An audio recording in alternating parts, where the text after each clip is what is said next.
The HOA Showdown. When the fence became a war zone. I never imagined my quiet suburban life would be disrupted by something as simple as a fence. But here I am, standing at the center of a war I never asked for, all thanks to someone who took her HOA position way too seriously. It started innocently enough. I bought a house in a nice, quiet neighborhood. The kind of place where everyone keeps to themselves, but you can't help but wave as you pass by. My dream was simple: to fix up the old house, build a garden, and live peacefully. But then came Jennifer, the HOA president, a woman whose obsession with perfection turned her into a suburban tyrant. Every morning, she'd patrol the neighborhood like a sheriff, making sure everyone's lawn was a pristine shade of green, and that no trash cans dared sit out past 7 a.m. I had heard about her, of course, but I didn't care. I wasn't bothering anyone, and I certainly wasn't about to join her HOA. That all changed when I decided to replace my backyard fence. It was old, crooked, and didn't provide much privacy. So, I hired a contractor, and without thinking, I tore down the old fence to put up a new one. The new fence was taller, sturdier, and offered better protection for my garden.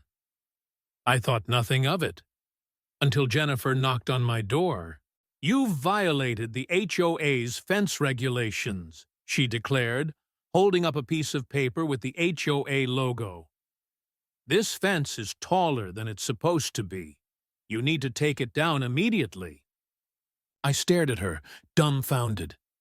"Excuse me? I didn't even know you had regulations on fence height." "Of course we do," she replied, her voice sharp with authority. "The HOA is here to make sure this neighborhood stays perfect. This fence doesn't match the aesthetic. It's not just about your property. It's about the community." She was practically shaking with self-righteousness. I couldn't believe what I was hearing. The idea that my fence, my property, was now a violation of some unspoken suburban law seemed ridiculous. But Jennifer wasn't done. "If you don't take it down, I'll take this to the board," she threatened, her eyes narrowing like she was daring me to fight back. I wasn't the kind of person who rolled over. I had every right to build a fence as long as it didn't infringe on anyone else's property, and she had no legal grounds to make me remove it. But Jennifer was relentless. She started showing up at my house daily, knocking on my door with more complaints. The fence was too tall. It disturbed the flow of the neighborhood. She even claimed it was an eyesore. Then things got personal. Jennifer began showing up at my front door with handwritten letters from the HOA, demanding I tear down the fence. I was tired of being pushed around. I didn't want to play her HOA games anymore. But I also wasn't about to let this slide. One evening, I'd had enough.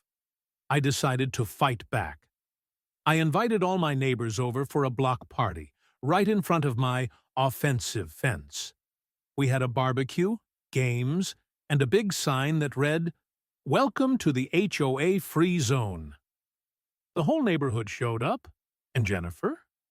She showed up too, like she had to check on her territory. I made sure to ask her in front of everyone, "Jennifer, how exactly does this fence harm the community? Is it really about the aesthetics, or is it about control?" She fumbled for an answer, but the crowd wasn't buying it.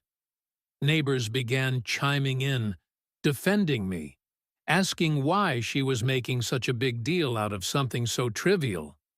That's when the real backlash began. Jennifer tried to turn things around by calling a special HOA meeting. She came in, all prim and proper, with a PowerPoint presentation showing photos of my fence.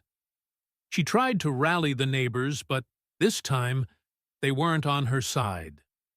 The meeting quickly turned into a joke.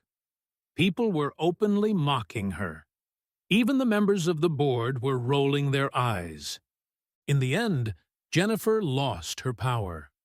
The board refused to back her up. My fence stayed up, and the neighborhood began to feel a little more like a community. Jennifer, on the other hand, resigned from the HOA soon after. But what really struck me was the way she'd let her obsession with control define her life.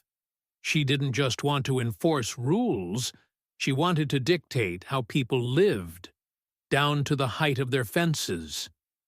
It's funny how small things like that can become huge issues for people who feel like they need to control every aspect of life. The fight wasn't just about the fence, it was about standing up to someone who thought their authority made them right. It was about a community choosing to take a stand against a petty tyrant. What do you think? Should I have given in, or did Jennifer cross the line? Let me know in the comments. And remember, sometimes standing up for yourself is the only way to take back control of your life.